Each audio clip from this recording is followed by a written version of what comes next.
Bonjour les amis, aujourd'hui on a le plaisir de recevoir un vrai ami, Alexandre Cordani, 51 ans, marié 2 enfants. Tu les fais pas les 51 ans? C'est vrai? Non, c'est pas vrai. Dans l'immobilier depuis 2001, C'est ça. 23 années dans l'immobilier. Tu as été salarié, directeur d'agence, tu as créé ta propre agence, mandataire, indépendant et aujourd'hui team leader dans le réseau EXP avec la team Dolphin parce qu'il n'y a pas que des requins dans l'immobilier. Ouais, pas mal. Tout est dans le titre, vous allez le découvrir avec nous aujourd'hui. C'est quelqu'un qui est très porté sur l'humain, qui est très, voire trop altruiste. Et aujourd'hui, avec mon ami Mika, qui est très altruiste aussi, un petit peu moins quand même, on l'accueille dans notre podcast. Christophe, On dépasse tout. Bienvenue Alex. Alex. Eh ben, merci. Merci Mika. Merci à toi. Merci Christophe. Avec grand plaisir Alex. Avec tout plaisir. J'ai attendu 1 heure hein, quand même, il faut le dire. 1 heure que j'attends.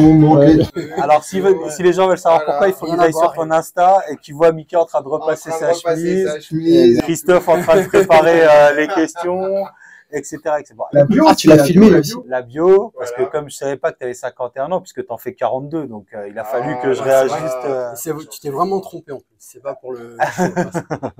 Et Et trop gentil les mecs. t'as pas parlé de secret de fiche par contre. Alors, parce qu'on va parler de tout ce que fait Alex, s'il a fallu que je fasse ça dans la présentation elle aurait duré 25 minutes, mais il y a beaucoup de choses à parler. Tu veux commencer par secret de pige? Non, je veux pas commencer par secret de fiche. Je veux commencer par qui est Alex. On t'a parlé de ton parcours.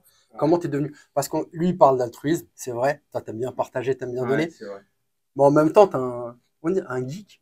Parce que en Ouais. nouvelle technologie, Ouais. t'es Ouais, vachement ouais, calé vraiment. quand même. Enfin, ça, Tout ce qui est système IO, tu as donné même des formations là-dessus. les IA, tu t'y connais vraiment. En fait, je T'as m'intéresse pas à- survolé. En fait, je m'intéresse à beaucoup de choses.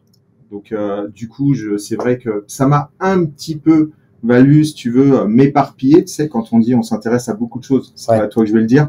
Quand Ouais. on a tendance à s'éparpiller, et ben, à un moment donné, on se perd. Mais c'est vrai que je m'intéresse à énormément de choses. Et donc, oui, j'ai un peu le côté geek. Ouais, effectivement. J'ai même fait des études en code. Ah bon? Faire du codage informatique. Ouais, du codage informatique. Tu vas au bout des choses, quoi. Si tu veux ouais, commencer par là, justement, qui t'es, c'est quoi ton parcours? Comme ça, on va pouvoir enchaîner sur le C'est reste. difficile de dire qui je suis, en fait. Je suis un homme, un humain, comme tout le monde, d'ailleurs. Et non, tout le monde n'est pas humain. Enchaîne. Non, je suis un humain avant tout. J'aime l'humain. Ouais, vraiment, tu vois. Je dis pas que j'ai fait ce métier parce que j'aime l'humain. Non, j'ai fait ce métier parce que, à la base, en fait, mon père était commercial et il vendait des maisons. Alors, il vendait du neuf. Et j'ai commencé, en fait, après un BTS force de vente, pourquoi force de vente? Parce que je voyais mon père vendre. C'était quoi, Maison Pierre? C'était pas Maison Pierre, j'ai Même fait, style, même j'ai style, fait ouais. plusieurs maisons, mais la plus connue, c'est Maison Familiale. D'accord. Et donc, j'ai effectivement commencé par là. Et puis, dans la maison individuelle, c'est très, très dur. Très dur parce qu'on travaille tard le soir, on travaille le dimanche, on travaille le samedi, on travaille tous les jours. Mais très tard. On a des horaires vraiment qui sont... Ah, tu travailles quand la journée des clients est terminée. En fait, tu travailles tout le temps. Ce qui est Il faut intelligent. que tu sois dans ta bulle de vente à 9h, mais tu travailles jusqu'à 22h, 23h. Je rentrais chez moi très tard, le dimanche en maison expo ou dans ta bulle de vente. Et en fait, à un moment donné, j'en avais marre de faire des kilomètres. J'en avais marre de travailler tout le temps, travailler le soir, le dimanche. Et un jour, je me balade dans ma ville et qu'est-ce que je vois? Une agence La Forêt avec marqué on recrute. Je fais, je vais y aller. Je sais même pas, je connais pas. Moi, je voyais les agences immobilières parce que j'allais leur amener des clients parce que les clients achetaient des terrains. Mais sinon, je connaissais pas le métier. Et j'ai commencé comme ça. Donc, oui, commercial, parce que j'ai vu mon père, étant jeune, vendre. C'était un excellent commercial. Je l'écoutais, je me mettais derrière la porte, j'écoutais ce qu'il disait, etc. J'écoutais son questionnement, comment il faisait. Et il m'a toujours dit, Alex, si tu veux réussir, il faut absolument que tu saches le plus de choses possible. Il faut que tu t'intéresses à tout. Il faut que quand un client te parle d'un sujet, ou que quand tu es chez un client et tu vois qu'il s'intéresse à quelque chose, il faut que tu puisses parler de ce sujet. C'était pas éparpillé alors. T'as écouté son conseil. Là, à ce niveau-là, oui, Ouais. bien évidemment, j'ai écouté son conseil. La culture partout. Après, il n'était pas geek, mon père. Hein. Donc, il Ah, avait mais un c'était pas les iPhone. années, ouais, ça. Il avait un iPhone jusqu'à dernièrement. Malheureusement, il est décédé il y a très peu de temps. mais ils savaient utiliser bien sûr l'iPhone et tout. Ça c'est génial. C'est vrai que pour le coup, ils ont réussi. Toutes les anciennes générations n'ont pas forcément réussi à passer. C'est incroyable. Oh, il y en a beaucoup quand même. Tu trouves? Ah oui, il y a beaucoup d'anciennes générations. C'est quand même incroyable qu'ils aient pu passer comme ça à un système où rapidement on peut quand même cliquer et puis aller là où on veut en fait. Et donc, et dernièrement, ils s'intéressaient même à ChatGPT. Je l'avais connecté à ChatGPT. Ah, c'est ce que c'est toi qu'on a parlé. Ouais, carrément. Ah, c'était les commerciaux nickel, ça. Costard, tout bien tiré. À l'époque, ouais, quand il était jeune. Après, non, après, c'était plus cool. Après, c'était plus cool. Mais il a travaillé jusqu'à plus de 70 ans, mon père. Il vendait, il faisait que ça. C'était un passionné? Un passionné, ouais. Un vrai passionné, ouais. Et t'as transmis un peu cette passion aussi, et pour le commerce, et du coup, aujourd'hui, pour l'immobilier? Oui, je pense. Après, lui, il savait pas trop ce que c'était, encore une fois, que l'immobilier, agence immobilière, parce que lui, il avait fait que du neuf, pour le coup. Mais c'est vrai qu'on en parlait souvent. La petite chose qu'il m'a dit, c'est vrai que ça m'a fait du mal. Enfin, ça m'a fait vraiment réfléchir. Il était quasiment sur son lit de mort. Il m'a dit, Alex, t'as fait une erreur. C'est que t'as fermé ton agence immobilière. Ah ouais? C'est un regret pour lui? Il t'a dit pourquoi? Je pense. Et pour toi? Pour moi, non. Parce que c'était un passage. Il fallait absolument que je passe à autre chose à ce moment-là. Dans la vie, il y a des hauts et des bas. Il faut savoir effectivement, voilà. Mais c'est vrai qu'il me l'a dit. Et ça m'a fait réfléchir quand même un petit peu quand il me l'a dit. Et après, malheureusement, il est parti. Voilà. Mais t'aurais pas connu tout ce que tu connais si t'étais resté en agence immobilière. Tu t'y es aussi intéressé parce que t'as quitté l'agence, non? Non, mon agence en fait. Quand j'avais créé mon agence, après je m'intéressais à énormément de choses déjà au moment où j'avais créé mon agence. Ouais. Et c'était quoi du coup à l'époque? C'était dans quelles années ça à peu près? J'ai créé mon agence en 2009, 1er janvier 2009. Donc j'ai quitté la forêt en 2008. En fait, c'est juste au moment de la crise de subprimes. J'étais responsable d'agence, j'avais toute la confiance de mon patron, j'avais une équipe de 4 personnes avec moi. Et là, un jour, mon patron il me dit, la crise n'était pas encore arrivée. Il me dit, on a des échos de la forêt. Il va falloir que on serre un peu les vis de tout le monde parce que il y a une crise qui arrive et ça risque de faire mal. Et moi, je lui dis, écoutez, monsieur, je lui dis franchement, le chiffre est bon, les gens, j'arrive à les tenir, etc. Il me dit, non, je vais être obligé de baisser un peu. Je dis, dans ce cas-là, je pars.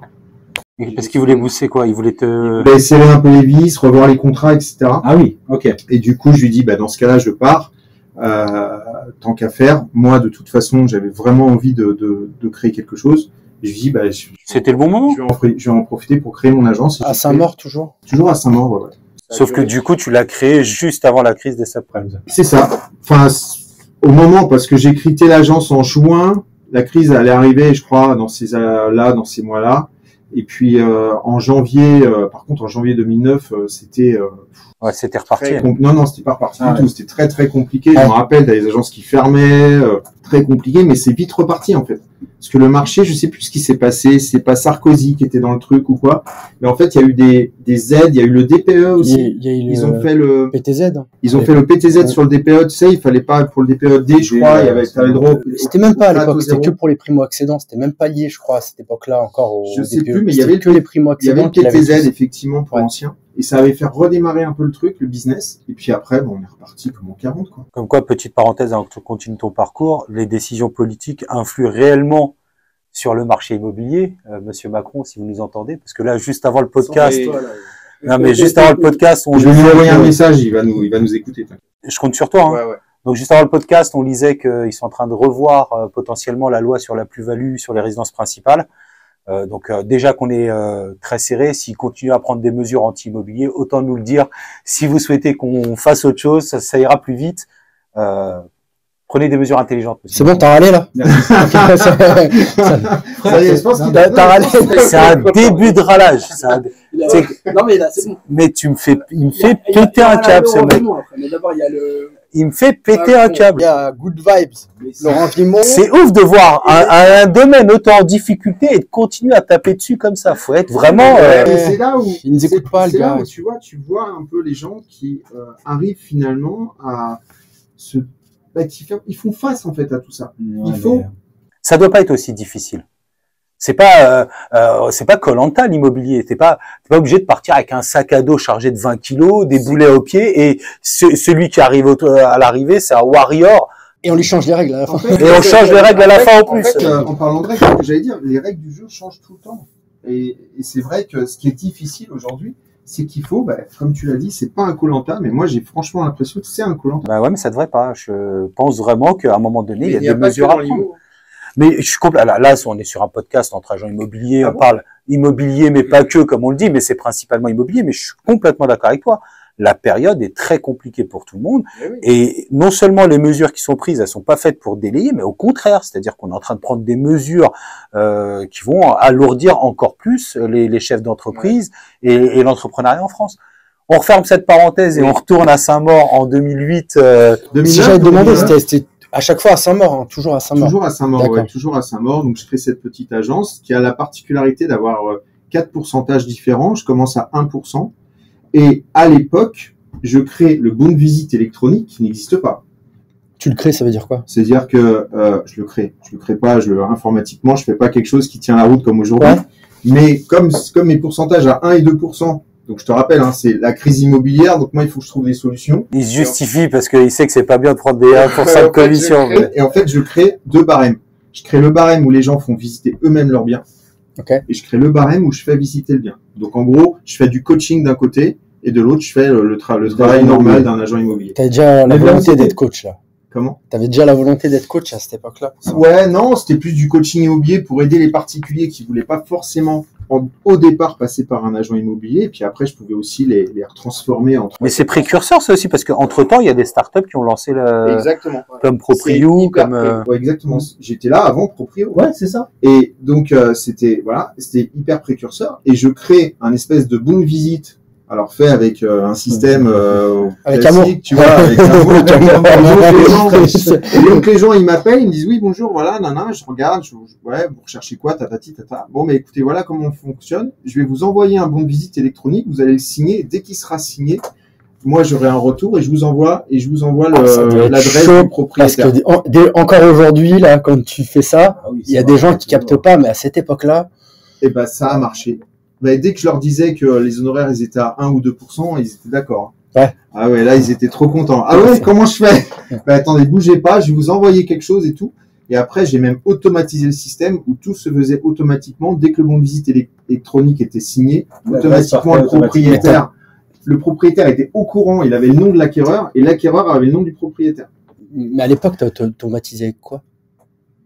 Parce Bah, qu'aujourd'hui, il y a plein de trucs, mais à l'époque, il y avait c'était quoi pour... automatique. J'avais pris un développeur en fait. D'accord. J'avais un développeur, Tout j'avais codé, créé un quoi. CRM en fait. J'avais créé un vrai CRM où tout était Les fait prémices de System.io. automatique. Les 700 vues d'Alexandre Cordani. Non mais c'est vrai, quand tu regardes ça, c'est incroyable en fait. Et j'étais vraiment le précurseur. Ouais. Non, mais pas que sur ça, on en parle souvent parce que quand je vous dis que c'est un ami, c'est vrai. De toutes les choses, t'es gentil. de toutes les choses que tu as pu mettre en place avant que ça arrive, et ça fera partie des questions que je te poserai après sur. Avec grand plaisir. Du coup, pourquoi est-ce qu'on ferme l'agence après?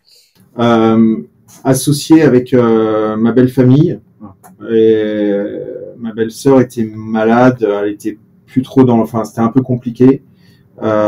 Et j'ai préféré à un moment donné couper en fait la relation professionnelle avec la famille. Et du coup, j'ai arrêté. Donc c'est pas parce que ça marchait moins bien, le concept non, était vraiment ça- opérationnel. Franchement, ça marchait super bien. Je te dis, j'avais créé mon CRM. Les gens, un truc de dingue en fait. Ça aussi, j'étais précurseur.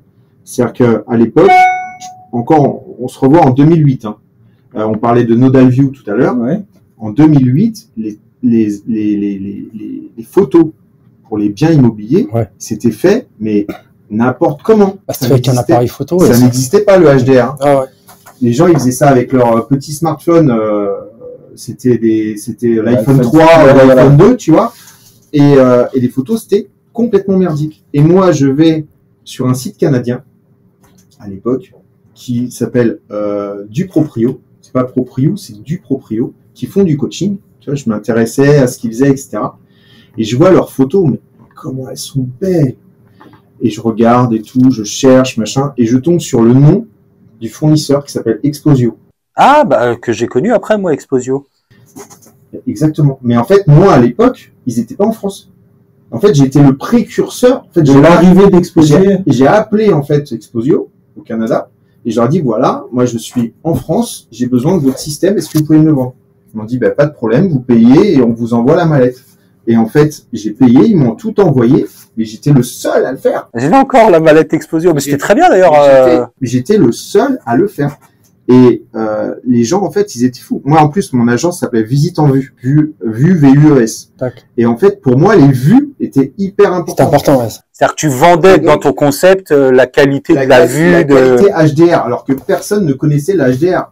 Encore une fois, il faut se remettre en 2008. Bien sûr. Je sais toujours pas ce que c'est, moi, Alex. En fait, c'est vrai que c'est pas ce que c'est. La vidéo, je vais un peu, mais en fait, le HDR, c'est un système où il va prendre plusieurs fois la même photo avec des poses différentes. D'accord.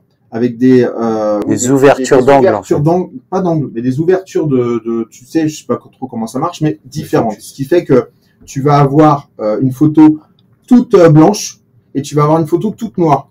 Et entre les 7 ou 8 photos, ça va être plusieurs photos différentes qui sont pas belles les unes avec les autres. Mais par contre, avec leur logiciel, ça te fait la plus belle des photos qui existent. D'accord. En fait, ça te fait une photo sans contre-jour, tu vois l'extérieur des fenêtres, donc t'as pas l'impression, t'as pas le voile blanc qui arrive, etc.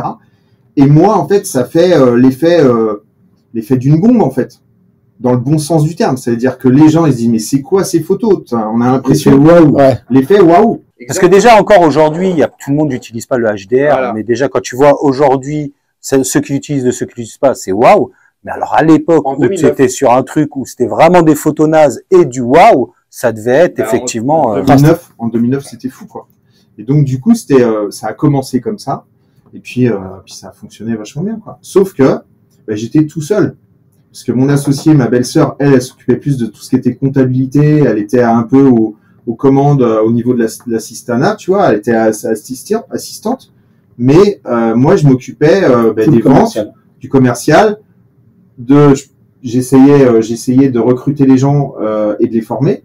Et en même temps, je voulais développer, au départ, je voulais développer une franchise. Bien sûr, c'était franchisable complètement ton idée. Et en fait, j'étais tout seul. J'étais pas bien. En fait, j'aurais dû m'associer avec une personne qui était réellement complémentaire et qui pouvait vraiment m'aider à ce moment-là. À l'époque. Exactement, exactement. Oui, il n'y avait pas ChatGPT en plus. Il n'y avait pas tout ça. Hein. Moi, j'étais tout seul. Et donc ma belle-sœur faisait ce qu'elle pouvait, mais elle n'était pas dans le business en fait. Elle n'était pas dans le commercial. Et donc, du coup, à un moment donné, j'arrivais pas à développer comme je voulais. J'avais effectivement Malika qui commençait à être un petit peu malade, etc., moins présente, etc. Donc, j'ai décidé d'arrêter passer à autre chose. Et c'est là, du coup, t'es passé en indépendant? Non, c'est là où j'ai commencé à faire du code. Parce que si tu veux, comme je m'étais intéressé vachement après Visite en Vue, je sais qu'est-ce que je peux faire. Je peux pas passer de Visite en Vue à indépendant. C'est pas possible. Ouais. C'est que Visite en Vue, en fait, c'est le truc qui fait. Après ça, what else? Je sais pas quoi faire. Tu vois. Et je m'intéresse de plus en plus à tout ce qui est code, etc., site internet, parce que du coup, je m'intéresse au fameux développeur qui fait le site avec énormément de choses. On avait développé énormément de choses. C'est-à-dire que les gens pouvaient directement, ils avaient un espace perso, ils pouvaient faire eux-mêmes demander la baisse de prix. Il y en a qui pouvaient tester leurs biens sur le marché, c'est-à-dire qu'ils pouvaient mettre eux-mêmes leurs annonces, etc., leurs photos, machin, et on faisait un test sur notre site internet. Enfin, on faisait énormément de choses sur le site. Et ils pouvaient même choisir s'ils voulaient être sur Se Loger, sur Le Bon Coin, etc. Enfin, Le Bon Coin. Oui, t'avais tout automatisé. Tout automatisé. Et donc, qu'est-ce que je fais? Je décide, je vais faire du code. Et donc, je fais une école de code qui s'appelle Le Wagon. Pendant 3 mois, j'ai décidé de tout arrêter. Je fais une école de code. Et là, je me retrouve avec des gens qui ont 20 ans. Ah ouais? Oui. Et toi, t'as quel âge, à cette époque, j'en ai, à peu près, 35. Donc, voilà, des gens qui ont 20 ans, qui ont un cerveau qui fonctionne 1000 fois plus vite que moi, etc. Et je me retrouve 3 mois plus tard à savoir développer des logiciels. D'ailleurs, j'ai développé un mini cadastre tout seul, que j'avais donné à l'agence avec laquelle j'ai retravaillé après derrière.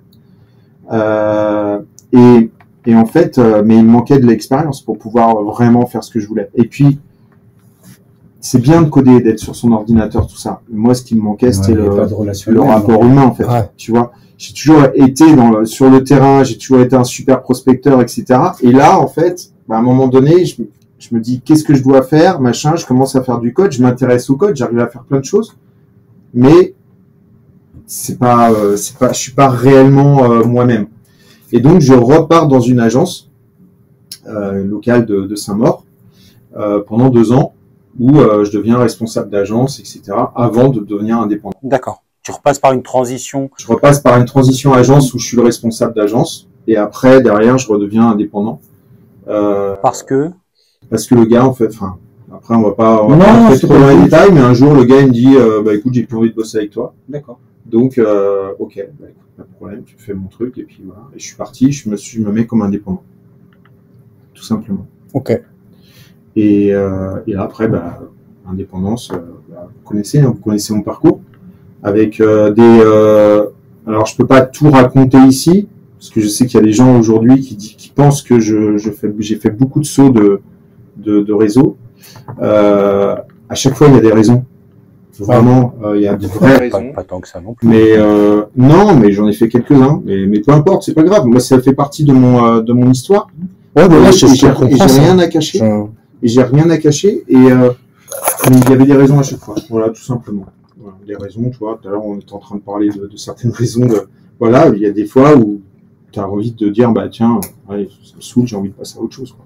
Voilà. Mais ça, on en parle souvent dans notre podcast. C'est une question d'être au bon endroit au bon moment et de se sentir adapté avec l'environnement avec lequel tu travailles. Et si c'est plus le cas, au moins tu as le courage, toi, contrairement peut-être à d'autres, de dire bah là ça me convient plus. Je préfère partir plutôt que de rester dans le. Apprendre à y courir, rester et que ça taille pas. Mais j'ai dit avant, moi déjà dans le sport, dans la boxe, ma coach elle m'a emmené dans des camps tout le temps différents. Elle me disait tu vas apprendre les techniques de lui. Non, même pas. Elle me disait tu vas apprendre d'autres choses et tu vas garder ce que tu veux. Ouais, en fait, moi, si tu veux, j'étais patron de mon agence.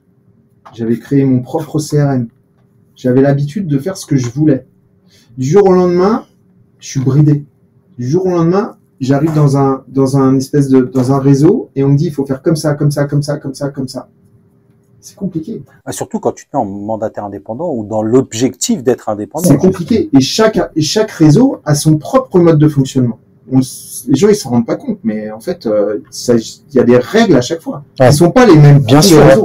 Et donc il y a une agence, même les équipes, travailler dans un réseau qui va être beaucoup plus laxiste. Tu vas arriver dans un autre. J'arrive dans un réseau, mais c'est la première fois de ma vie que je vois ça. Il y a une fiche scoring et je lui dis mais parce qu'à l'époque j'étais dans un local et en fait, je vois la fiche scoring, je fais c'est quoi? Et le mec, il me dit, il y a un des gars qui me dit, c'est simple, tu notes ton bien, et si jamais il a assez de points, il va sur ce loger, sinon il y va pas. C'est quoi les points?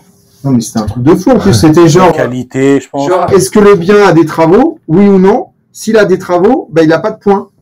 Genre, s'il a des travaux, il doit pas aller sur ce loger. Non, mais attends, j'ai jamais vu pareil. Après, il s'est niché, peut-être. On citera pas de nom, mais. Et donc, à un moment donné, tu peux pas rester dans des boîtes comme ça. C'est pas possible. Tu te dis, mais on va devenir. Pas tout, en tout cas, c'est ce qu'on dit. Peut-être qu'il y en a qui sera adapté. Dans l'immobilier. Voilà. Qui démarre dans l'immobilier, il démarre comme ça. Bon, il dit, ok. Mais pas quand tu as eu ta propre agence, pas quand tu t'es drivé pendant des années et que tu arrives et qu'on te cadre comme ça, c'est pas possible. Non, là, ton bien, il pourra pas aller sur ce loger. Attends, ok, je fais comment là? Parce que moi, j'ai promis qu'il aille sur ce loger, comme tu vois. Après, il voulait pas payer le pack, c'est tout. Ouais, c'est tout. Moi, quand j'ai travaillé quelque part, je dirais pas où, je lui disais pourquoi on n'a pas de maîtreur. Il me disait parce que c'est le travail du diagnostiqueur. Arrête de me casser les pieds avec ton maîtreur. Tu demandes leur diag quand ils ont acheté. Il m'a avoué après que c'est parce que sa direction, c'est un réseau d'intégrés, elle voulait pas acheter de maîtreur. Et il dit moi, je t'ai vendu ça pour que tu me laisses tranquille. C'est incroyable. Mais c'est juste parce que il voulait pas acheter de maîtreur, c'est tout. Ouais. Alors quand tu vois l'investissement et la qualité du service que tu offres à ton client, c'est. Mais en conclusion, chacun fixe ses règles. Nous, on joue ou pas. Et ce que tu me disais tout à l'heure, quand les règles elles changent et qu'elles ne conviennent plus, il faut savoir partir. Partir, etc. Donc l'idée, c'est pas forcément de partir à chaque fois. Et des fois, tu as besoin d'évoluer aussi. Hein. Quand tu es dans une boîte qui évolue pas à la vitesse, toi, tu es toujours en train de te renouveler, de chercher de nouvelles choses. C'est travailler avec des gens qui sont pas comme ça au bout d'un moment. Et surtout, encore une fois, j'ai monté ma boîte, j'avais mon concept, j'ai été chercher des choses que les autres n'avaient pas, j'ai créé mon CRM avec des outils hyper performants que personne n'avait, j'ai créé un bon de visite électronique, tu vois, j'ai vraiment créé beaucoup de chaud, choses. tout ça, ouais, Et tu arrives à un moment donné, un an plus tard, on te dit, maintenant, il faut faire comme ça, comme ça, comme ça, comme ça, sinon ça marche pas. Là, tu te dis, bon, ça va plus, quoi. Ça va plus. Là, je vais rentrer dans le volet un peu plus perso de nos échanges. Je t'ai déjà posé une question lors d'un dîner amical. Je vais te la reposer devant tout le monde. Tu te sens libre ou pas d'y répondre. Mais, moi, on me dit Alex Cordani. On parle quand même d'un mec qui est intelligent, qui sait faire beaucoup de choses, qui a beaucoup d'expérience dans l'immobilier, qui fait des podcasts, qui fait des lives, qui fait des formations, qui fait beaucoup de choses. Et pour autant, je trouve que tu n'as pas la réussite que tu mérites. C'est ce que je t'avais dit mot pour mot. Et moi, je mets ça sur le dos de ton altruisme. C'est pour ça que tout à l'heure, dans la présentation, j'ai dit qu'il était altruiste parfois trop. Je trouve que tu te sacrifies, toi, parfois, pour aider des gens qui, en plus, ne le méritent pas tous forcément pour autant. C'est mon point de vue. Toi, t'aimes la terre entière, donc tu vas me dire que tout le monde le mérite. Qu'est-ce que t'en penses? Moi, je le vois pas comme ça, en fait. C'est vrai que je mérite peut-être pas je mérite peut-être plus que ce que j'ai eu. Et surtout pas forcément les crasses que tu as pu avoir aussi. En fait, c'est pas que je mérite plus. C'est que moi, je suis vraiment la personne qui peut parler sur 25 années, tu vois, de haut et de bas. J'ai eu des très très hauts. Je faisais beaucoup de chiffre d'affaires. Et j'ai eu des très très bas. Moi, je suis capable de faire 250 000. Je suis capable de faire 25 000. C'est-à-dire que, en fait, il n'y a pas de, même, enfin, tu pourrais me faire analyser, tu me mettant des trucs sur la tête, les gens ils comprendraient pas en fait. C'est-à-dire que. Mais est-ce que toi tu comprends? Parce que les gens comprennent pas à la limite. Mais toi. Je comprends. En fait, je comprends pourquoi. C'est parce que encore une fois, quand je discute avec des gens. Il y a des gens qui me disent ça fait combien de temps, enfin des gens qui font de l'immobilier, je leur dis ça fait combien de temps que tu fais de l'immobilier? Ça fait 3 ans, 4 ans, ok, t'es au plus haut niveau depuis 3 ans, 4 ans, mais là j'en ai marre quoi, tu vois, c'est à dire que 3 ans, 4 ans, 5 ans au plus haut niveau dans l'immobilier, à être sur tous les fronts, à prospecter, à négocier avec la concurrence qu'on a, etc. Il y a une forme de lassitude. Il y a une forme de lassitude et de fatigue intellectuelle, physique et morale. On parlait hier de ça, non? Ouais, mais c'est pour ça que c'est intéressant. Fatigue. Faut savoir le dire aussi aux gens qu'on n'est pas des surhumains et puis. Évidemment. Et alors là, je vais pas parler de quelqu'un que j'ai eu, un des réseaux que j'ai eu, et ce gars s'est gossé en fait de mon activité au sein de son réseau. Effectivement, quand j'étais chez lui, j'étais pas au plus haut niveau. Mais ce que je voudrais dire, c'est que chacun, tous les hommes, que ce soit les hommes et les femmes, les humains, on a le droit d'avoir réellement des hauts et des bas, et que c'est humain, et que il faut de temps en temps peut-être se dire on a aussi besoin de souffler et reprendre du plaisir à faire ce qu'on faisait avant.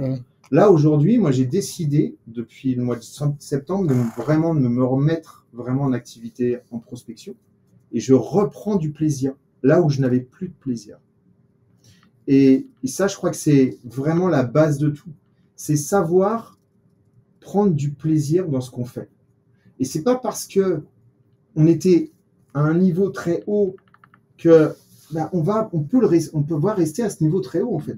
C'est pas parce qu'un mec sait faire 250 000 euros de chiffre pendant 3 ans, pendant 4 ans, qu'il est capable de faire 250 000 euros de chiffre pendant 20 ans. Tu me donnais l'exemple de ton ancien collègue qui faisait 700 000, la nana qui faisait 700 000. Qui a serré, 700 000 à zéro. Non, pas zéro, elle a arrêté. Je veux plus entendre parler de ça. Voilà. Je disais, c'est pas pour ça qu'elle a perdu les connaissances. Bien pas sûr. pour ça qu'elle sait pas faire. Mais le faire, maintenant, non, elle peut plus. Elle n'a plus envie. Il y a plein de choses. Je vous donne un exemple. Là, donc j'ai repris la prospection vraiment. Suivi, j'ai comme je l'apprends aux gens, avec le Notion et tout, je suis tout, j'ai mes relances, machin, etc. Je sais que il faut que j'y aille le matin, il faut que j'y aille le soir, il faut que j'y aille l'après-midi. Si j'ai Si j'ai pas de visite dans la journée, eh ben, je vais passer 5 heures et je vais taper aux portes et je vais retourner aux portes et je vais aller voir les biens qui sont à la vente. Les biens qui Prospecteur. Non, mais c'est un vrai métier. C'est vrai. Non, mais c'est un vrai métier, en fait. Mais c'est un métier de commercial. En fait, on fait croire, en fait, aux gens que l'immobilier, c'est facile. Mais là, je viens de prendre un mandat. Ça va me plaire ce qu'il va dire. Là, je viens de prendre un mandat. Le mec, il m'a envoyé balader il y a 1 mois. Il m'a envoyé balader. J'ai sonné à sa porte. Le mec, il m'a dit, j'ai pas besoin de vous. Je peux vous laisser une carte. Non, j'ai pas besoin. Et j'ai pris le mandat. Pourquoi? C'est parce que j'y suis retourné. Ouais. Je me suis pas posé de questions. Et puis après, j'ai eu le barrage de son fils. Et puis après, l'agence, parce qu'il était en mandat exclusif, etc., etc.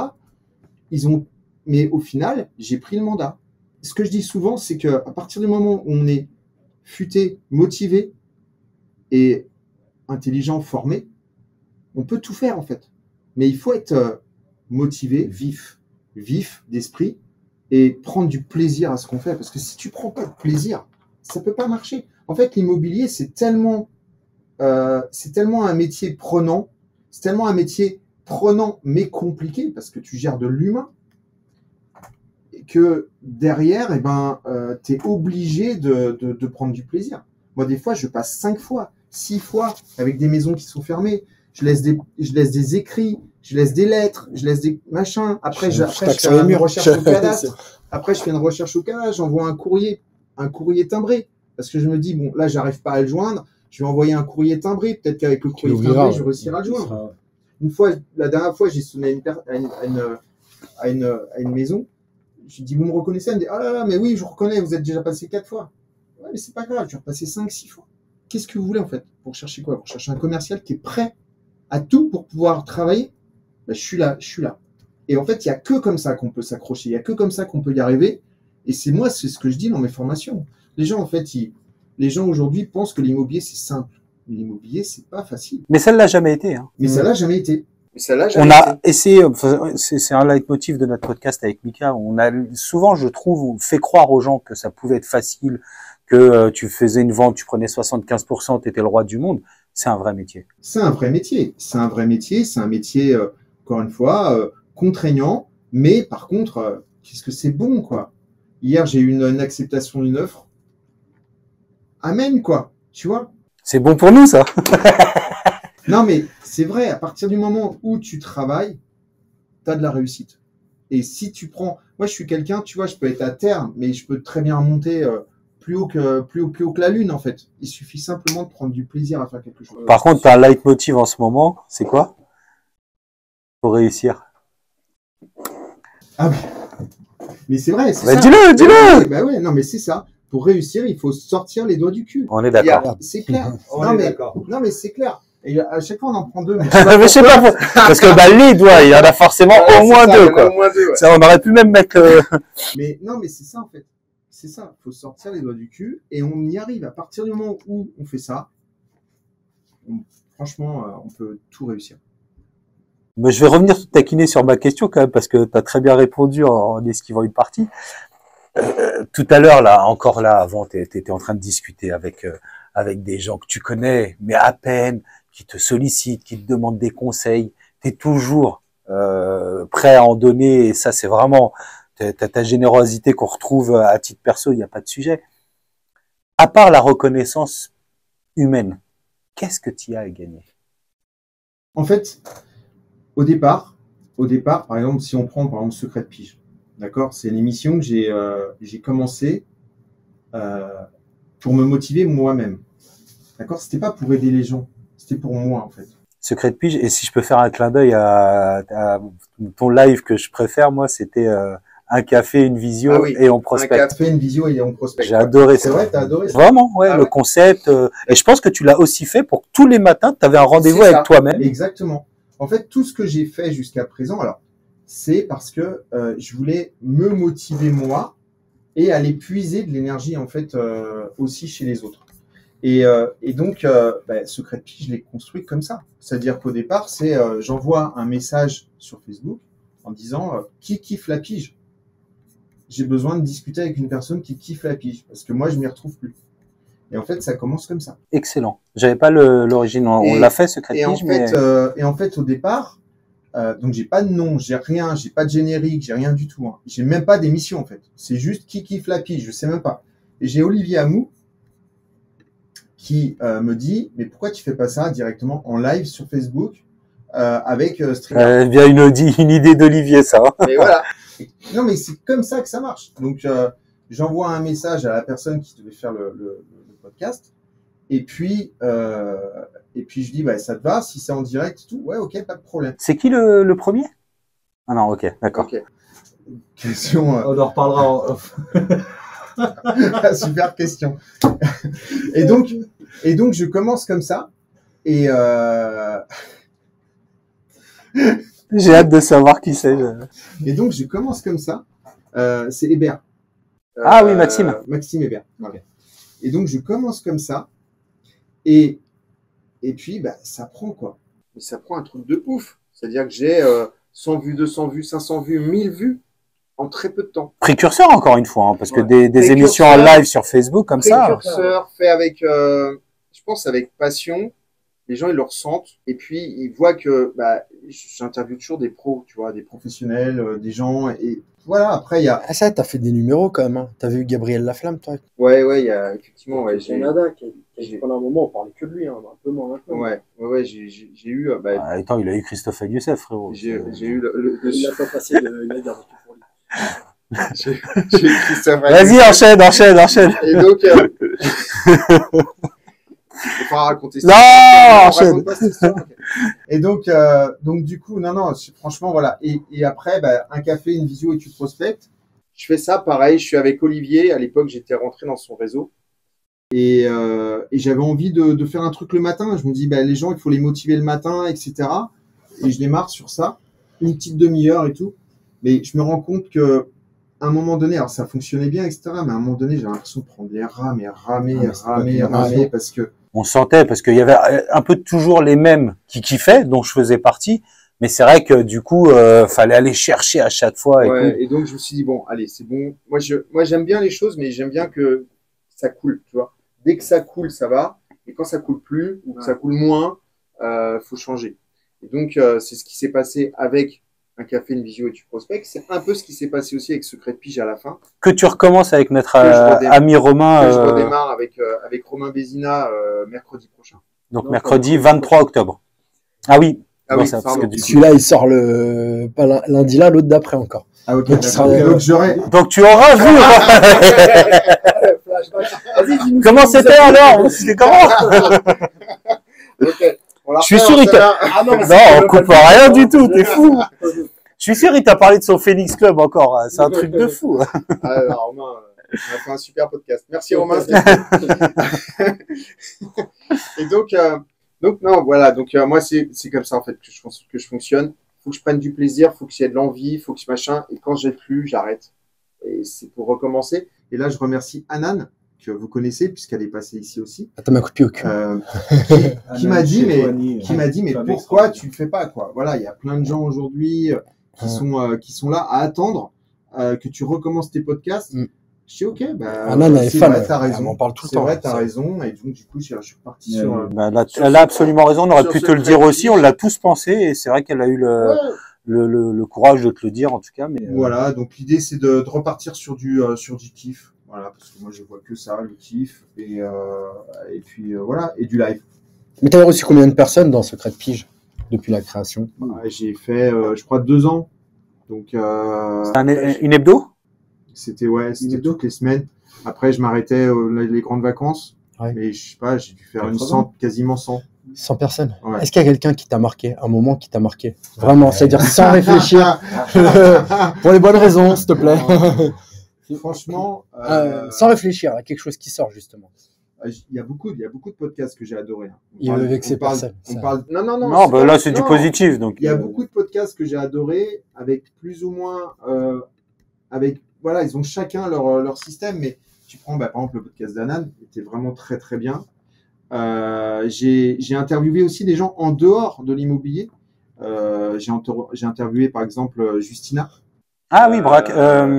Justina Zekoubar, qui est une amie et qui est coach. Et j'avais adoré aussi son podcast.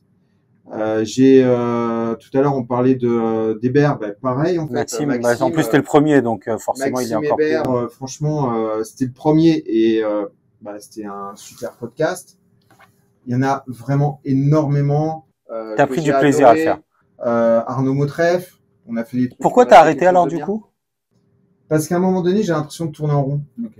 J'avais l'impression je prenais plus le plaisir que je prenais au départ.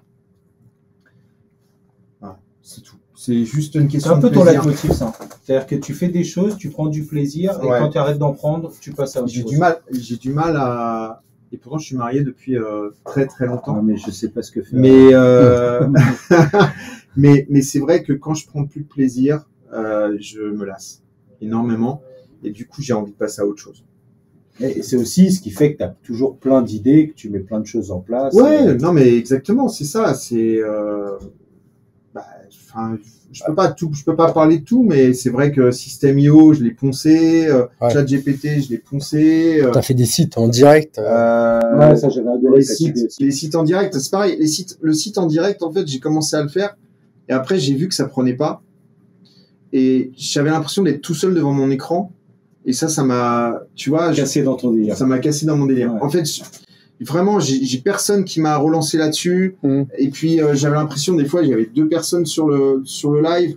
Je me dis, ça sert à rien en fait. Tu vois, là à ce moment-là, je dis, tu te fatigues pour rien. Là, c'est déjà prenant, mais quand tu le fais devant un écran, que tu parles en même temps, que tu essayes d'expliquer les choses et que t'as que 2 personnes qui regardent, Ça met Bon. 3 fois plus de temps pour un tu résultat qui est veux pas- juste gagner du temps et te dire, bon, ben voilà, il faut passer à autre chose.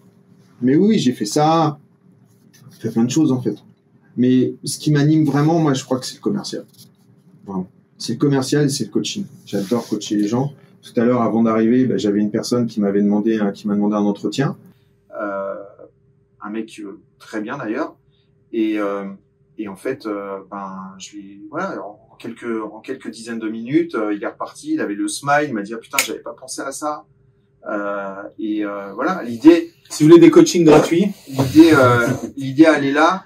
Et la formation, on n'a pas parlé. J'ai de fait de la la alors formation. justement, ouais, T'en fais. j'allais rebondir là-dessus. Ah, attends, on fait comme si j'ai rien dit. Non, c'est bien. La formation, ouais, mais j'ai fait de la formation aussi, bien sûr, j'ai fait de la formation tout seul. T'en fais En encore. fait, au départ, l'idée de la formation, c'est quoi? C'est je fais secret de pige et puis les gens, plus ça va, plus les gens ils me posent des questions, machin, etc. Et à un Et moment après, tu donné, structures. et à un tu moment donné, je apportes dis un- bon bah ok, à force de les gens ils me posent des questions et que je réponds et que je perds du temps quand même parce que pendant ce temps-là je fais pas autre chose, je dis je vais créer une formation. Et je vois un mec, à un moment donné, on est dans un groupe d'entrepreneurs de l'immobilier, on se voit. Et puis à une petite soirée, il y a un gars qui sort et puis qui me dit, tu fais quoi toi dans la vie? Je fais voilà, je suis conseiller immobilier, mais j'aimerais bien me mettre à la formation. Il me dit ok, mais qu'est-ce que t'attends pour faire de la formation? Je fais je sais pas. Il me dit écoute, on se fait un petit live ensemble la semaine prochaine et puis on voit ça. Et je fais un live avec lui. Adrien? Un petit coaching. Non, pas du tout. D'accord. Je fais un coaching avec lui. Et le mec, il me dit, mais alors, je te repose la question. Qu'est-ce que t'attends? Je fais, j'en sais rien ce que j'attends. Peut-être un coup de pied au cul, voilà. Et puis, j'ai rien construit, j'ai pas de formation, j'ai machin, j'ai rien, en fait. Il me dit, tu t'attends un coup de pied au cul, mais je te le mets. La semaine prochaine, tu fais ton secret de pige et tu lances ta formation. Ah, pas bête. Et j'ai fait mon secret de pige suite à ça. Où je suis t'es auto-interviewé, Non, je me suis pas auto-interviewé, j'ai pas cette prétention-là. J'ai demandé à Alain Cabane de m'interviewer. D'ailleurs, c'est un secret de pige qui existe sur ma chaîne. Et il m'interviewe et à la fin, il me dit et c'est quoi ton actualité? Et là, je dis je sors un accompagnement, une formation. Et à ce moment-là, j'ai mon téléphone qui fait bip bip bip bip bip bip. C'est quoi? Et je sors la formation comme ça. Mais en fait, rapidement, il n'y avait pas de ChatGPT encore à l'époque. Je prends Un truc qu'il avait créé tout seul. je prends une feuille blanche et je dis, ok, formation, tac, tac, tac. Je m'intéressais beaucoup à l'hypnose, à la PNL, etc. Et donc, Vous niquez toutes mes transitions tous les deux. Moi, et donc, du coup, je crée une formation, je prends 6 modules et je dis, ça sera ces 6 modules-là. Et quand je prends les gens au téléphone, je dis, il y aura ça, il y aura ça, il y aura ça. Mais j'avais rien créé. Du coup, ce que je fais, c'est que je dis, ça va durer 3 mois, 6 modules pendant 3 mois, et tous les 15 jours, tu auras un nouveau module. Et moi, ce que je faisais, c'est que je créais mon module. Je faisais mon module en live et j'avais 15 jours pour recréer celui d'après. T'as l'impression que je me suis génial. C'est un truc de fou. Hein. Et ça a bien marché en plus. Ouais, ça a super bien marché. Mais c'était là Aumont qui a été la première, hein, une des premières dans mon coach, dans l'accompagnement, bien évidemment. Et puis ensuite, bien d'autres. Hein. Voilà. Donc oui, ça a bien duré. Et puis après, encore une fois, j'ai commencé à me lasser. Décidément, Alex, tu te lasses beaucoup. Et à ce moment-là, Adrien est arrivé. À un moment donné, ça faisait quelques mois peut-être 6 mois, machin, qu'il était passé, que ça s'était arrêté. Et là, je lui explique l'histoire, etc. On me dit, moi, j'ai envie de faire aussi de la formation, machin, etc. Et si tu veux, on s'associe. Et du coup, on s'est associé sur, donc la première formation, le premier accompagnement s'appelait Persuasion. Et le deuxième s'appelait Propulse tes leads. Voilà. Donc, c'est comme ça que ça a fait. Et ensuite, on a revendu le truc et on a créé des modules d'accompagnement, machin. Enfin, voilà, on a fait les choses bien comme il faut. Okay. Voilà. Donc là, on a parlé de tes succès. Enfin, ouais. Des nombreuses choses positives. Des avancées, quoi. Voilà. Ouais. Là, ce qui m'intéresse et ce que j'aimerais que tu expliques aux gens, c'est, alors, les échecs, c'est un très vilain mot, mais tes insuccès. Là, tu parlais de la formation, du coup, que tu arrêtes. Le développement d'un réseau MLM, on est dedans, donc on le sait à quel point c'est dur. Toutes ces difficultés-là, qu'est-ce que tu peux dire aux gens qui nous écoutent? Qu'est-ce qu'elles sont, ces difficultés? C'est quoi ces difficultés? Et comment on peut faire pour les surmonter? Alors déjà, moi, dans ma vie, j'ai eu beaucoup de difficultés. Je suis bien né, hein. Je suis né correctement avec des parents aimants, etc., machin. Mais dans ma vie, j'ai eu beaucoup de difficultés. Mais peut-être ma force, c'est justement de cette résilience que j'ai à chaque fois. C'est-à-dire me dire, ok, ici, j'ai travaillé, j'ai fait ci, j'ai fait ça, mais au final, il s'est passé ça à la fin, et donc ça s'est mal terminé, d'accord? Et qu'est-ce que j'ai pu apprendre de cette expérience? Et en fait, à chaque fois, moi, au lieu de voir le côté négatif de l'expérience, j'ai toujours vu le côté positif de l'expérience. Qu'est-ce que j'ai pu apprendre? Par exemple, je vous donne un exemple. J'étais aussi dans le réseau Keller Williams. Dans ce réseau, on avait la possibilité, en fait, il y avait des grandes, tu sais, ils ont des market centers avec des grandes salles. Et j'ai eu la possibilité de faire un samedi et un dimanche une formation en hypnose. Tu m'avais raconté, c'est génial. Au market center. Ils offraient, en fait, pour ça, j'ai rien à dire. Ils offraient la possibilité aux gens qui étaient donc les négos de pouvoir organiser des choses à l'intérieur du market. Et donc j'ai ouvert en fait le market à des formateurs en hypnose et je me suis formé à l'hypnose. Donc le côté KW en fait, ça a été pour moi à la fin un truc qui a fait plouf. Mais par contre résilience, qu'est-ce que j'ai trouvé de positif? Je me suis formé à l'hypnose. De cette hypnose-là, j'ai créé ma formation persuasion.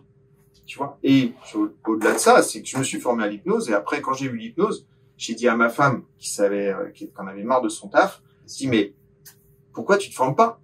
Parce que c'est vraiment quelque chose pour toi. C'est toi qui as mis bien sûr. Bien sûr. Au départ, c'est moi qui me suis formé. Au départ, c'est moi qui me suis formé. Au départ, c'est moi qui me suis formé à l'hypnose et en voyant ça. Aujourd'hui, elle en a fait son métier. Aujourd'hui, elle a un cabinet, ouais. Elle a un cabinet. Si tu veux d'ailleurs.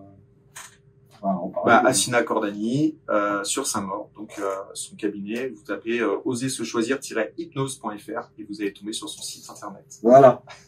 Écoute, il y a 3 personnes qui vont l'avoir. Voilà, exactement. Non, mais clairement, et d'ailleurs son site internet, c'est moi qui l'ai fait, donc vous n'avez pas le droit de dire que c'est pas bien. Elle me tanne pour son référencement, mais bon. Voilà. Take your time. Voilà, exactement. Faut déjà qu'il s'occupe d'une autre. Mais clairement, aujourd'hui, oui, ma force et ce que je pourrais dire aux gens, c'est à chaque fois que vous avez un coup de mou, à chaque fois que vous tombez sur quelque chose, mais on en parlait l'autre jour au téléphone, on parle beaucoup avec Michael, et la dernière fois, je lui disais, les gens, en fait, lisent beaucoup. Les gens comprennent, vous regardez des podcasts, etc. Ils comprennent que l'échec est normal. Mais dès qu'ils ont un mini petit échec, il n'y a plus personne. La différence entre la théorie et la pratique. Il n'y a plus personne. C'est-à-dire que on sait que Walt Disney, il a essuyé je sais pas combien de noms avant de pouvoir. On a tous vu Voilà. cette vidéo sur Exactement. TikTok, etc. On sait que tous ces gens-là, ils ont tous essuyé mais des millions d'échecs.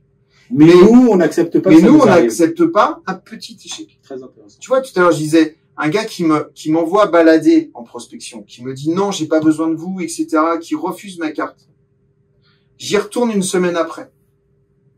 Moi, pour moi, c'est faire reset, en fait. C'est-à-dire que Si tu y retournes avec l'expérience mauvaise la dernière fois, tu y retournes même pas. Terminé. d'ailleurs. Bien sûr. pour moi, c'est reset. Et le mec, tu sais quoi? Il m'ouvre sa porte. Il me fait visiter sa maison. C'est incroyable, quand même. Et je lui dis, mais vous savez que la dernière fois, vous m'avez envoyé balader? Je lui dis, quand Il se même. rappelait? Il me dit, oui, je m'en rappelle, mais je m'excuse. C'est incroyable, quand même. Après, C'est incroyable. Non, mais quand tu as vu ça, tu peux dire ce que tu veux. Quand tu vois ça, tu peux dire ce que tu veux. Il y a pas, en fait, si tu fais pas reset dans ton cerveau à un moment donné et tu dis, ok, tout ce qui s'est passé, ok, ça s'est mal passé, mais c'est pas grave, je vais y retourner. Et ben, t'es mort, en fait. T'es mort dans ce métier-là, mais t'es mort dans tous les métiers.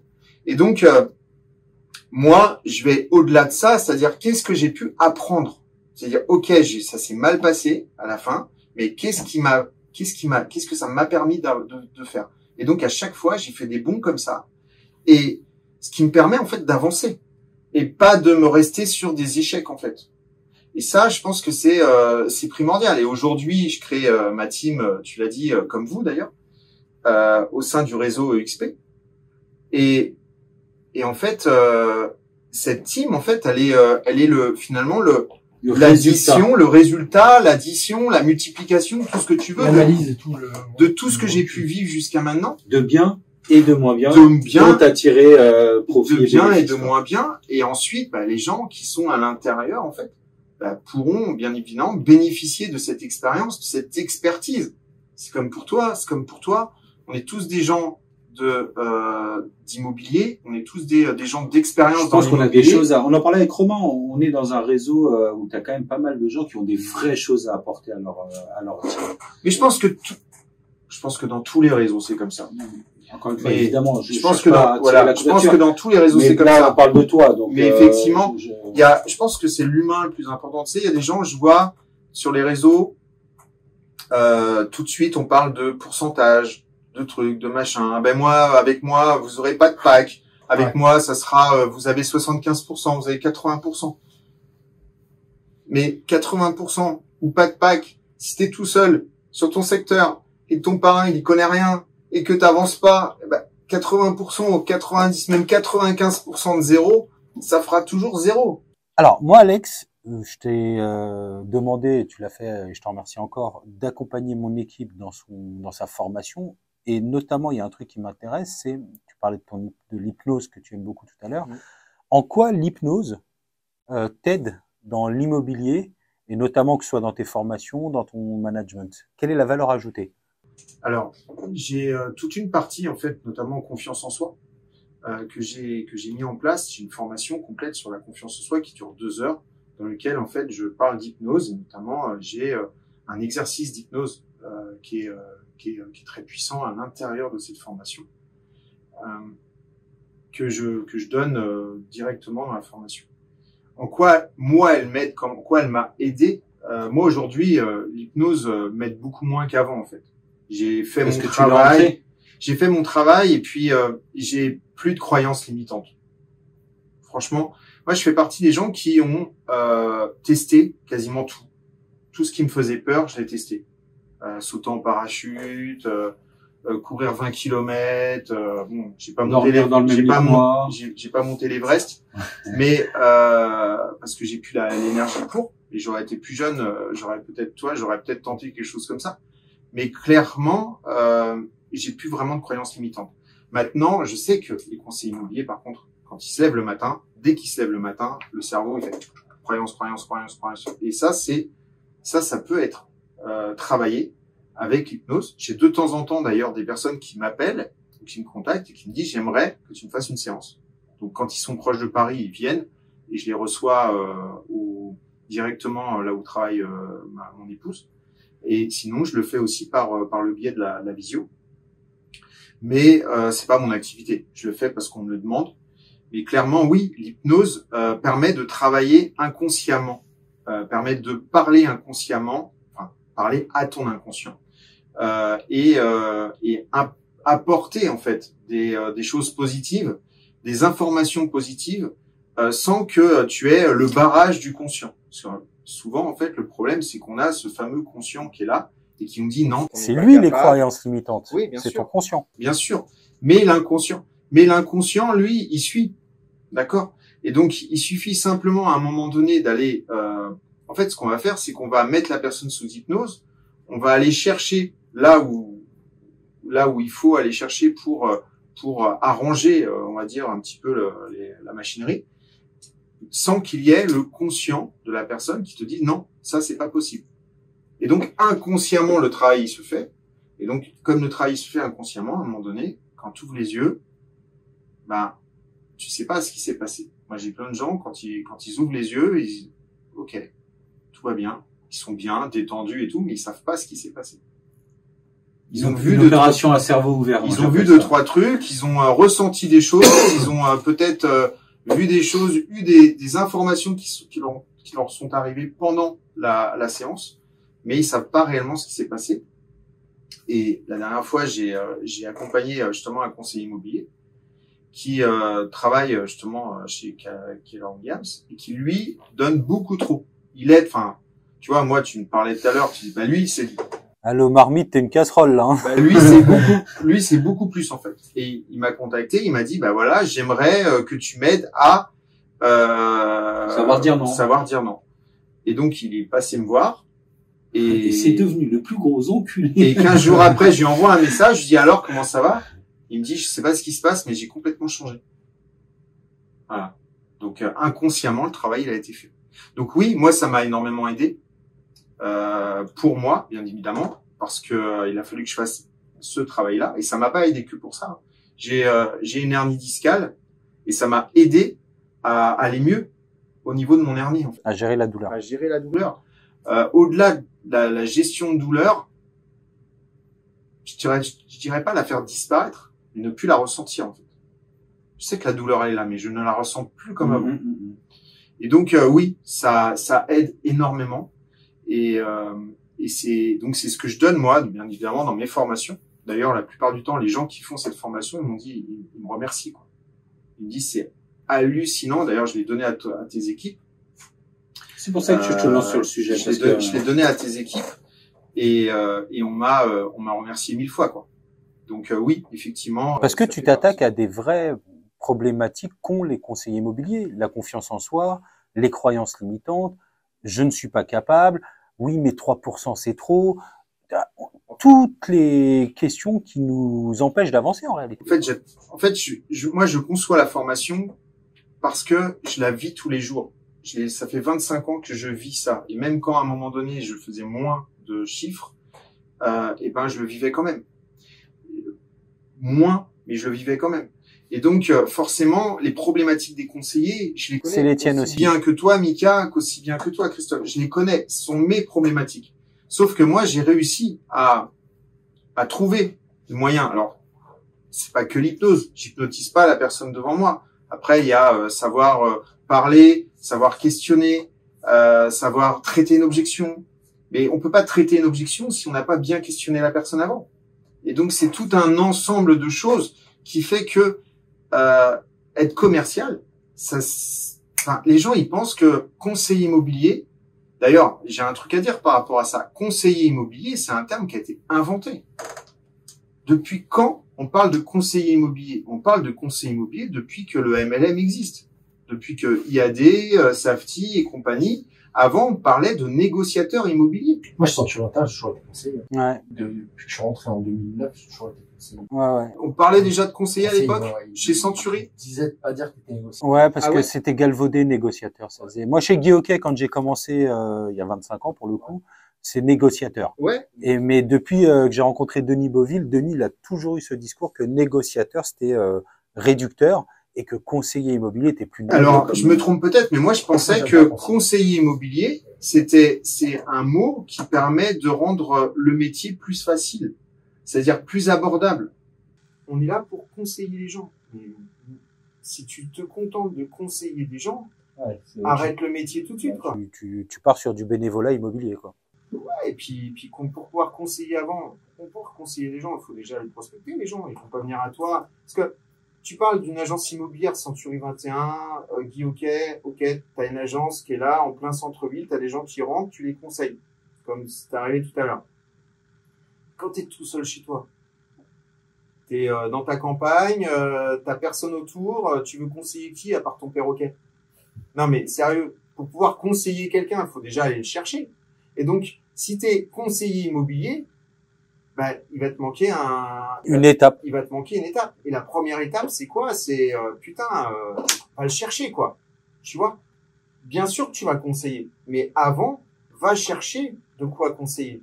Et donc là, c'est l'étape prospection. Et ce qu'on oublie, c'est que tout à l'heure je disais, c'est 5 heures de prospection par jour qu'il faut faire. Il y a des gens ils disent ouais, vous faites 1 heure de prospection, voilà, mais 1 heure, la journée elle fait combien d'heures chez toi? Tu vois? T'as pas de visite, t'as rien, t'as machin, tu fais quoi? Tu bois ton café, tu discutes avec les gens dans ton agence, tu fais quoi? C'est 5 heures de prospection par jour qu'il faut. 6 heures de prospection par jour qu'il faut. Et en fait, cette étape, elle est hyper importante. Et moi, ma formation, elle est faite de telle manière où, effectivement, j'apporte des informations sur le marché, comment définir sa cible, comment répondre à son avatar, à sa cible, comment ensuite, derrière, aller le chercher, c'est-à-dire comment prospecter, les différentes manières de prospecter, le téléphone, le truc, les commerçants, le machin. Et ensuite, derrière, comment traiter. Si vous voulez savoir c'est quoi le truc et le machin, vous prenez la formation d'Alex pour avoir... Comment traiter les objections, comment prendre le bon mandat, etc., etc. Enfin, ce métier, c'est un métier qui est très complet au final. Et pour revenir sur ce que tu disais tout à l'heure, puisqu'on l'a jamais dit dans le podcast, ça pour le coup, c'est que ce qui fait que notre métier est difficile, c'est que c'est la différence avec ce qu'on appelle de la vente assise. C'est-à-dire que la vente assise, ça peut être concessionnaire automobile, Darty, où le client vient, et là, je te rejoins, t'as plus qu'à le conseiller. C'est ça. Alors que nous, c'est, comme tu dis, il faut passer 4, 5, 6 heures par jour, déjà aller le chercher, ce client. Et une fois que tu l'as, tu le conseilles. Soit tu as un super réseau. Et dans ce cas-là, hier soir. Tu t'adresses à combien de personnes? C'est ça. 0,5% des agents soir, j'étais dans Saint-Maur, dans une rue, en train de discuter, en train de flyer, etc. Il était presque 19h. Et là, je vois un petit attroupement devant une maison, tu vois. Et ça faisait très, très visite, tu vois. Et donc, du coup, je commence à discuter. Ouais, machin, vous êtes pas agent immobilier? Bah, si, je suis agent immobilier. Ok. Donc, on discute 2-3 minutes. Et elle me dit, ouais, elle me dit, vous prospectez et tout. Mais moi, je fais pas ça. Jamais. Je fais, comment vous faites alors? Elle me dit, c'est mon réseau. J'étais assistante, j'aidais les personnes âgées avant, etc. Je sais plus comment c'est son métier. Elle connaît tellement de personnes âgées que du coup, maintenant, elle les aide avant. Mais tu sais que le réseau est important, mais pas suffisant, parce qu'encore faut-il savoir le travailler, son réseau. Exactement. Et puis elle, à un moment donné, quand les vieilles personnes qu'elle accompagnait, ils vont tous mourir, à un moment donné, elle n'aura plus rien. Et elle ne saura pas prospecter. Et donc, c'est pour ça que la base, évidemment, c'est la prospection. Et c'est pas que ça. On l'a dit, c'est le mindset, c'est les croyances limitantes, c'est comment prospecter, c'est comment faire quand tu n'as pas la force d'aller taper à une porte. Parce que c'est ça, en fait, hein. Moi, je dis toujours, c'est le dernier mètre, en fait. Là, on en revient à la discipline, là, pour le coup. Le problème, c'est le dernier mètre. Je suis là, toi, t'es là, il y a la porte entre nous. Et comment je vais faire? J'ai plus la gouache. Comment je vais faire? Mais c'est même pas, j'ai plus la gouache, c'est que j'ose même pas taper à la porte. C'est que, il y en a, ils sont malades de ça. Moi, j'ai rencontré des gens, je leur dis, mais, fais pas ce métier, quoi. Ne fais pas ce métier. Tu n'y arriveras pas. Parce qu'il y a des gens qui angoissent, des vraies angoisses, hein. Et tu m'as raconté, c'est pour ça que je sais de quoi tu parles. Évidemment. Des vraies angoisses. Là, tu peux pas faire grand chose. Un peu d'hypnose, peut-être. Oui, s'il le veut, parce que l'hypnose, c'est pas magique. Ouais. On n'a jamais transformé quelqu'un. Moi, je peux te faire changer de prénom. Je peux te faire ressentir la chaleur ou le froid, même si s'il fait -2 dans une pièce, je peux te faire ressentir une chaleur telle que tu vas être obligé de retirer ta chemise. Ouh. Ça, c'est l'hypnose, ce qu'on appelle l'hypnose de spectacle, et ça ne dure pas. Et puis ça va jamais à l'encontre, même l'hypnose spectacle à l'encontre de la volonté de. Non, mais ça va. Ça va. C'est genre des choses, ce sont des choses qu'on peut faire très simplement, et en général la personne ne dit pas non. Mais sauf si elle a un vrai problème, par exemple avec son prénom, et que du coup elle peut pas changer de prénom. Tu vois, il y a vraiment quelque chose qui fait qu'il y a un blocage. Mais sinon non, sinon c'est des choses qu'on fait. Mais par contre ça dure pas. Et donc l'hypnose, à partir du moment où tu veux, ça fonctionne. Mais il faut vraiment que tu sois vraiment motivé, sinon ça ne fonctionne pas. Ça va venir le temps, c'est clair. Il n'y a rien de magique en fait. En tout cas, merci pour la séance d'hypnose pour ma perte de poids, Alex. Ça a très bien fonctionné. Ça fonctionne bien. J'ai perdu 3000 balles. Allez, c'est le moment. Pour conclure, vraiment. Ouais. Pour toi qui a été un précurseur, qui a une vision, qui essaye de l'étayer et d'y apporter plein de choses, comment tu vois le métier là dans les années, dans les 5 années? Comment, avec tout ce qui existe, comment tu le vois évoluer? Alors c'est marrant parce qu'aujourd'hui, on est entouré par ChatGPT. Alors ça c'est la nouvelle donne. On a l'impression que ChatGPT, t'es agent immobilier, tu connais pas ChatGPT, ça va te changer ta vie. Quoi. Ça va te changer ta vie, quoi. Mais non. Moi j'ai une chose à dire. Et tu dois connaître, bien sûr, bien évidemment que tu connais, c'est Orelsan. Simple et basique. Ok. Voilà. L'immobilier, dans le futur, ça sera de plus en plus simple et basique. Les bases. Les gens ont complètement oublié les bases. J'adore Orelsan.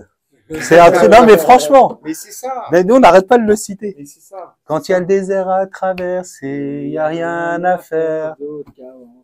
Exactement. Merci beaucoup, Alex. Je t'en prie. Écoute. Ça fait longtemps. Ravi. Salopio. Merci à vous. À très bientôt dans les océans, entre les dauphins, les orques, les requins. Moi, je pourrais pas faire partie de ton équipe, du coup. Ah ouais? Voilà, je suis un requin, Toi, moi. t'es un requin. Moi, je suis un requin. Ouais. Un requin blanc. Hein. Sorry.